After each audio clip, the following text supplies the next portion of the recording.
Teatr postanovkalari yaratuvchilarida bitta umumiy jihat mavjud. Bir necha yil oldindan strategiya tuzadilar. Lekin tarix eng uzoq yashovchi buyumlar sira kutilmagan narsalardan tug'ilishini ham yaxshi biladi. 2016-yilda Iren Aravina va uning hamfikrlari musiqiy eksperimentga qo'l urdi. Reja shunday edi: asarni faqat bir marotaba ijro etish, ommaga ko'rsatish va yengillik bilan uy-uyiga tarqalish. Birinchi ta'zimdan so'ng jamoa yengil nafas oldi. Loyiha ertasiga nima olib kelishini o'ylamadi ham. Aslini olganda ular loyiha amalga oshganidan baxtiyor edilar. Biroq yaxshi ertaklarda bo'lgani kabi taqdirning repertuar siyosati borasida o'z qarashlari bor edi. Bir oqshomda yaratilgan spektakl sahnani tark etishdan keskin bosh tortdi. Yoqimli xotira bo'lib qolish o'rniga u mana 10 yildan beri mavjud to'laqonli fenomenga aylandi.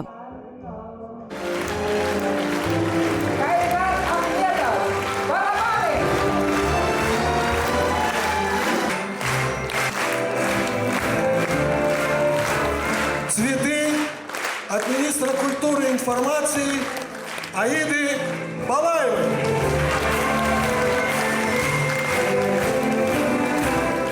Bunday uzoq umr ko'rish siri bir paytlari mualliflarni qalam tutishga majbur qilgan sanalar va taqdirlarning hayratomuz o'xshashligida yashirin. Edith Piaf va Frank Sinatra bir yilda, bir oyda va agar biograflarga ishonadigan bo'lsak, bir haftada tug'ilganlar. Tirikliklarida ularning yo'llari turfa yarim sharlardan o'tgan va sira kesishmagan. Spektakl hayotning bu xatosini tuzatdi. Ular uchun vaqtdan tashqarida yagona makon. Aytish mumkinki, mistik konsertning shartli pardasini yaratdi. O'sha yerda ikki afsona nihoyat uchrashdi. Bugun va abadiylikning nozik chegarasida ular o'zlarini ijod orqali namoyon qilish imkoniga ega bo'ldi. Mahorat borasida bellashdi va ikkiga bo'lingan yagona dard bilan birlashdi.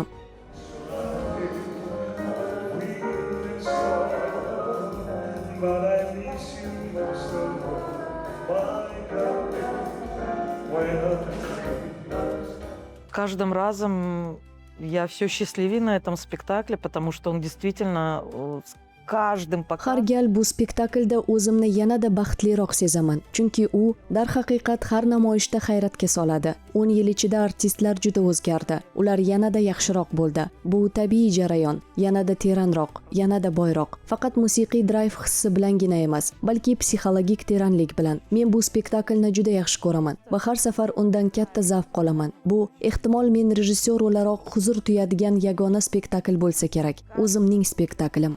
Это, наверное, единственный спектакль, на котором я как режиссер получаю удовольствие на своем спектакле. Teatr loyihasi uchun 10 yil kattagina muddat. Yoshlik xomxayollari yetuk mahoratga aylanishi uchun shuncha vaqt yetarli. 2016-yilda yosh artistlar birinchi marta o'zini o'tmishning buyuk shaxslari obrazida sinab ko'rdi. Ular romantik orzu va yoshlik yengilligi bilan to'lib toshgan holda ijro etdi. Ammo sahna ma'lumki vaqt maromini tezlashtirish xususiyatiga ega.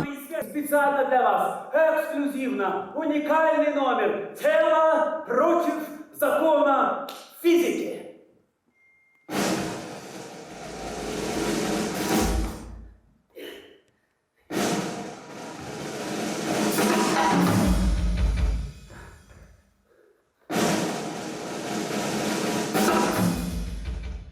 Если в начале, в 2016 году, только в начале пути...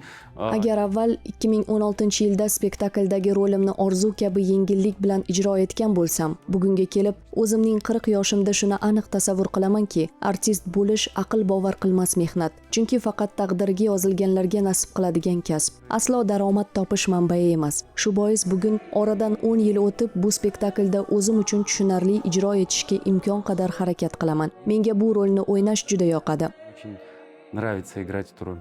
Проведем время как прежде. Хочешь, погуляем на берегу, хочешь, потанцуем, поедим мороженое. Я куплю тебе самолет. Она мне сказала, чтобы я ей больше не звонил. Восторга я вопила от ужаса. Вокруг нас было сотни людей. Мне кажется, что благодаря нашему режиссеру Галине Пиновой Menimcha bu improvizatsiya. Ko'cha teatri va mustaqil teatr formatining ustasi rejissyorimiz Galina Piyanova tufayli u artistlarga har bir namoyish paytida yangi nimanidir izlash odatini singdirgan. Shuning uchun shak shubha yo'q, biz tayyor bo'lmasdan sahnaga chiqmaymiz va har safar birorta qiziqarli yangilik o'ylab topamiz. Sahnada faqat tomoshabinni emas, bir-birimizni ham hayron qoldirish uchun. каждый раз придумываем какие-то новые интересные вещи, которые не только удивят зрителя, но и нас друг друга на сцене. Давай, стоп, быстрее! Aysulu Azimbayeva ham shunga o'xshash yo'lni bosib o'tdi. U loyihaga kelganida boshlovchi aktrisa edi. Qachonlardir unga Edith Piaf tarjimai holi qattiq ta'sir qilgan.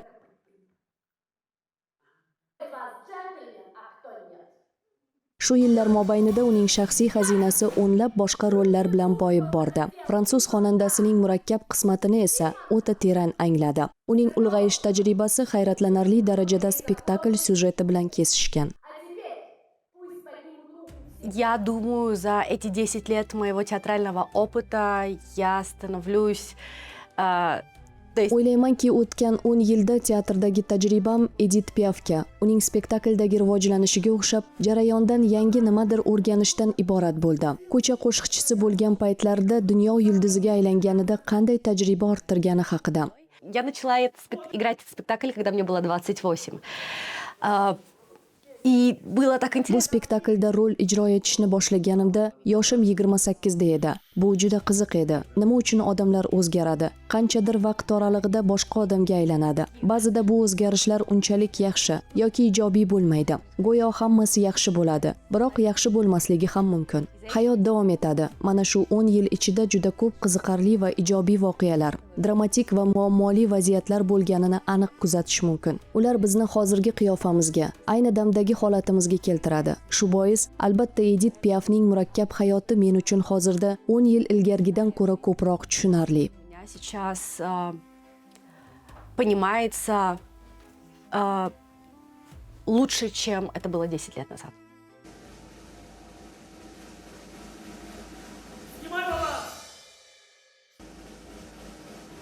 Vaqt artistlarga shunday tushuncha berdiki, hayot oldindan bilib bo'lmaydigan narsa, doim ham rejaga ko'ra bo'lavermaydi. 10 yil mobaynida boshdan kechirilgan shaxsiy dramalar, inqiroz va yutuqlar truppani sindirib qo'ymadi. Ular personajlariga yasama tarzda berib bo'lmaydigan ayni o'sha psixologik teranlikni baxsh etdi. Azimbayeva ijrosidagi Piaf asliyatni aynan ko'chirib olishga urinish emas. Bu aslida imkonsiz ham, balki nozik shaxsiy munosabatlarni yetkazib berish. Bugungi kunda aktyorlar o'z qahramonlarining yetuklik sahnalarini o'zgacha hayajon bilan ijro etadi. Sahnada ular hali toliqmagani, ammo final yaqinligi haqidagi so'zlar yangraganida ijrochilar bu so'zlar bahosini yaxshi tushunadi. Zero ular umrining katta bo'lagini shu sahnaga bag'ishlagan.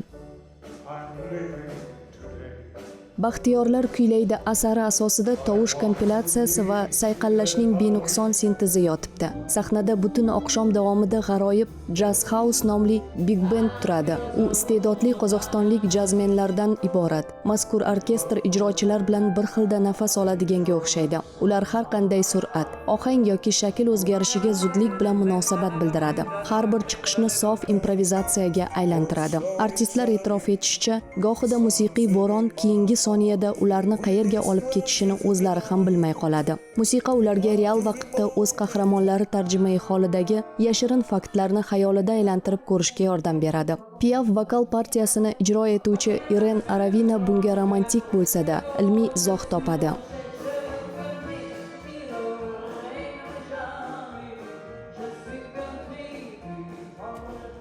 Все дело в самой... Hamma gap musiqa tuzilishida. Bu to'lqinlar. Biz o'zimizda shu to'lqinni tasavvur qilamiz. Tana to'lqinlanadi. Undagi har bitta molekula, tovush. Shu sababli yangragan har bir ovoz bizni o'ziga tortadi.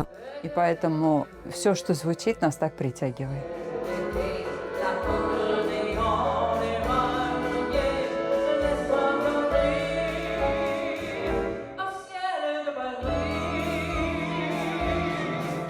Дело в том, что музыка, она является частью нас самих. Gap shundaki, musiqa bizning bir bo'lagimiz sanaladi. Musiqasiz inson mavjud bo'la olmaydi, chunki biz ham tovushga o'xshab to'lqinlanamiz. Tanamizdagi har bitta molekula tebranadi. Istalgan qo'shiq, kompozitsiya yoki musiqiy shou o'ziga jalb qiladi va biz butun jahon musiqasining bir qismi hisoblanamiz. Мы являемся сами частью музыки всемирной.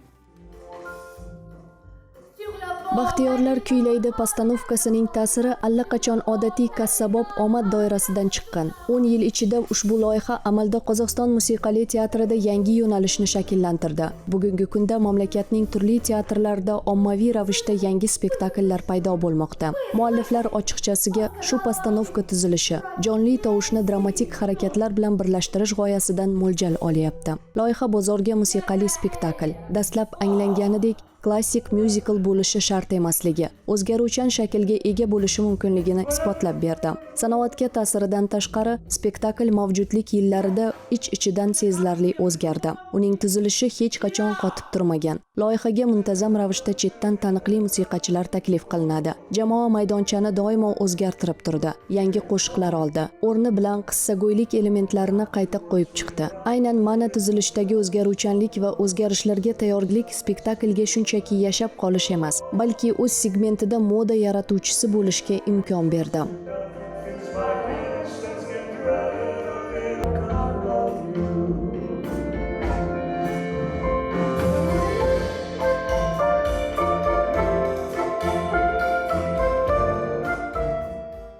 Вы знаете, для меня, честно говоря,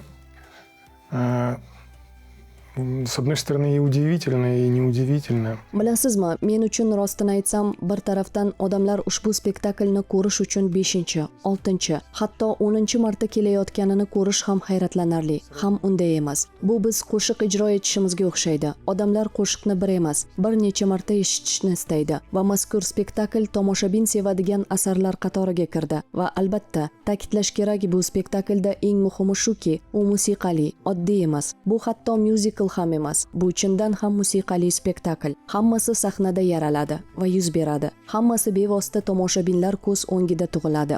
Непростой. Это даже не мюзикл, это действительно музыкальный спектакль. Все творится и происходит на сцене, все рождается непосредственно на глазах у зрителя. Postanovkaning bugungi kunda hayratomuz darajada talabgirligi shu bilan izohlanadiki, u hozirgi paytda tanqis narsaga aylangan qadriyatlarni ko'rsatib beradi. Butun olamni oddiygina insoniy iliqlik tanqisligi qoplab olgan. Spektakl hayotga shartsiz muhabbat tuyg'usi bilan quvvatlangan. Buni tomoshabin ortiqcha izohlarsiz ham tushunadi. Bu asar sahnadagi jonli insoniy hissiyotlarni eng ilg'or raqamli kontent bilan sira almashtirib bo'lmasligini yaqqol ko'rsatib beradi.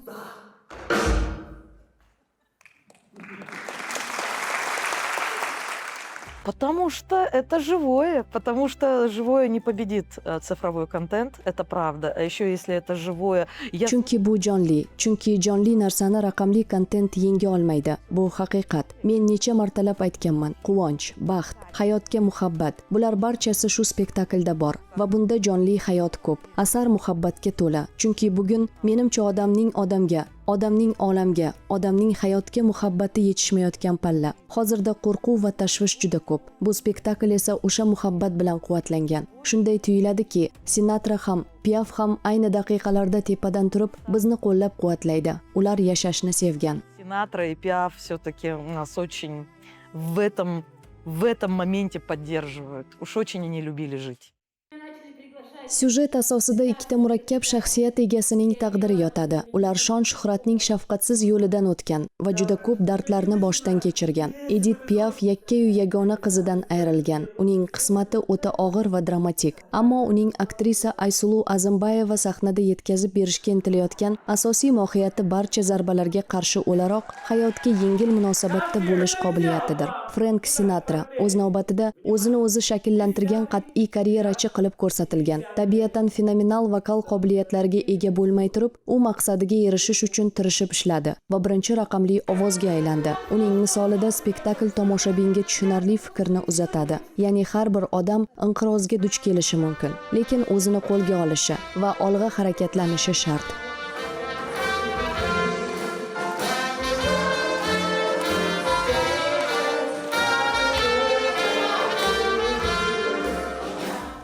Мне кажется, кажется, Эдит Пиаф умела очень легко относиться к жизни, потому что у нее... Menimcha Edith Piaf hayotga juda yengil qaray olgan. Chunki aslida mashhur, badavlat bo'lganiga, ko'p marta sevganiga qaramay, qismati chindan ham murakkab kechgan. Ehtimol ayni shu narsa unga xos jihat bo'lsa kerak. Menimcha asl mohiyati shu. Sahnada Edith Piafni ijro etayotganimda hamisha shuni eslayman. Men uni to'liq ko'chirib olishga urinmayman, chunki bu amalda mumkin emas. U va men ikkita turli odamlarmiz. Ammo bu ko'proq sahnada o'zim aks ettiruvchi sezgilarim bo'lsa kerak.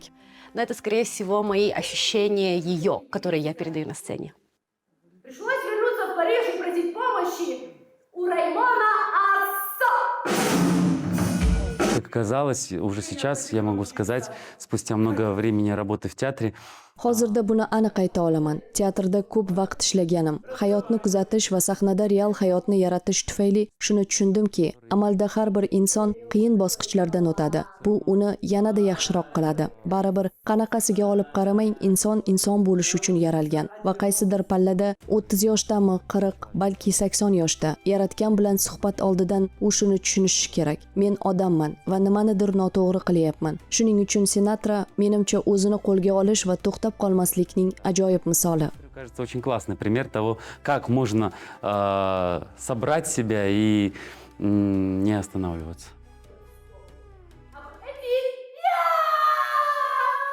Teatr sanoatida muvaffaqiyat mezoni har doim tomoshabin qiziqishida bo'lib qolaveradi. Bu Baxtiyorlar kuylaydi asarida o'ziga xos shakl olgan. Tomoshabinlar ushbu musiqali spektaklni 5 va hatto 10 marta ham ko'rgani kelyapti. Bu singari doimiylik sevimli musiqiy treklarni qayta-qayta eshitish odatiga o'xshaydi. Loyiha tomoshabini amalda o'zgarmaydi, postanovkaga sodiq bo'lib qoladi. Bu sifatning eng yaxshi bahosi bir asr ilgari dolzarb bo'lgan samimiyat va haqiqat bugun ham muhimligini isbotlaydi.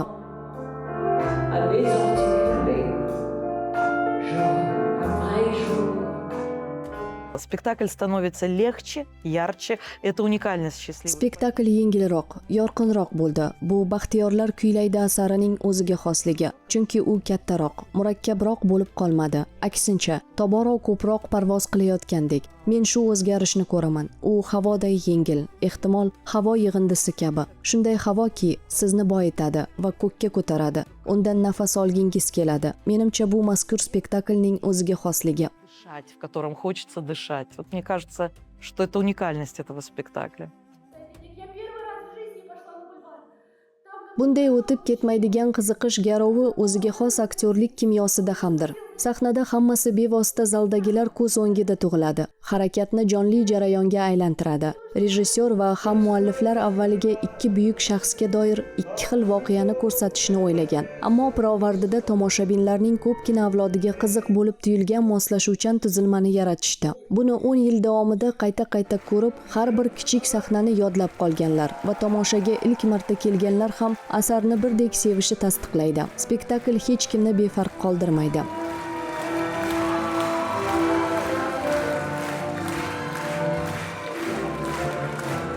Тема любви и любви к жизни, наверное, прежде всего, что несмотря... Muhabbat va hayotga mehr mavzusi, ehtimol hammasidan ustun. Inqirozga, shaxsiy mag'lubiyat, ijtimoiy o'zgarishlarga qaramasdan hayotni sevishda davom etish, uni mazmunli, har lahzasini yorqin tarzda yashash kerak. Menimcha bu hozirda ayniqsa muhim. Сегодня это особенно созвучно. Потому что они были честные. И та правда, которая была актуальна 100 лет назад, она является актуальной и сегодня. Chunki ular halol bo'lgan. 100 yil avval dolzarb bo'lgan o'sha haqiqat bugun ham dolzarb sanaladi. Zero ular o'z samimiyati tufayli baxtini garovga qo'ygan va o'ylaymanki, buning evaziga asrlarga teng shuhrat keldi.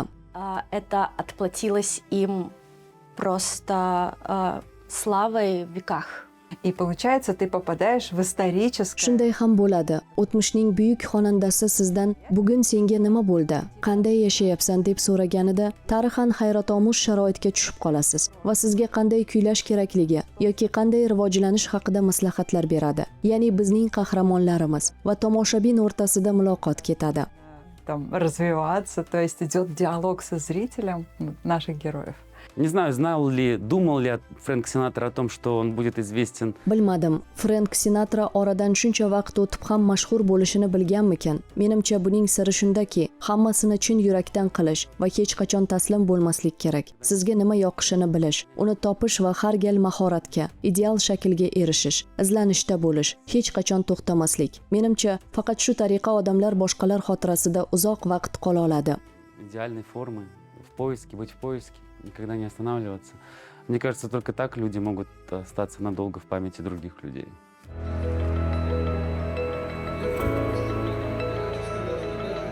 Юрий Александрович Якушев, директор театра Лермонтова.